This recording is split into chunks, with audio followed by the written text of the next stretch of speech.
எண்ணெய் கத்திரிக்காய் குழம்புனாலே ஒரு புடி சோறு எக்ஸ்ட்ராவாக உள்ளே போகும். ரீசெண்டாக ஷேர் பண்ண வீடியோக்கு நல்ல வியூஸ் போச்சுங்க. அதில் நிறைய கமெண்ட் என்னன்னு பார்த்தீங்கன்னா, வாய்ஸ் ஓவர் கொடுங்க, ரொம்ப நாள் ஆச்சு அப்படின்னு சொல்லி கேட்டவங்களுக்காக வாய்ஸ் ஓவர் கொடுக்குறேன்.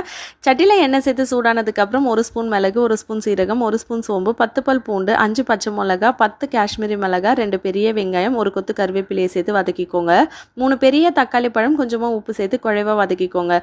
வீட்டில் அரைச்ச குழம்பு மிளகாய் தூள் 2 பெரிய ஸ்பூனில் சேர்த்து பச்சை வாசனை போகிற அளவுக்கு வதக்கிக்கோங்க. ஒரு கைப்பிடி அளவுக்கு தேங்காய் துருவல் சேர்த்து வதக்கி எடுத்து மிக்ஸி ஜாருக்கு மாற்றி கொஞ்சமாக தண்ணி ஊற்றி பேஸ்ட் ஆக்கிக்கோங்க. அதே கடாயில் தாராளமாக எண்ணெய் சேர்த்துக்கோங்க. எண்ணெய் சூடானதுக்கப்புறம் கட் பண்ணி வச்சிருந்த கத்திரிக்காவை கலர் மாறுற வரைக்கும் வதக்கி எடுத்துக்கோங்க. அப்போ தான் இந்த குழம்பு டேஸ்டியாக இருக்கும்.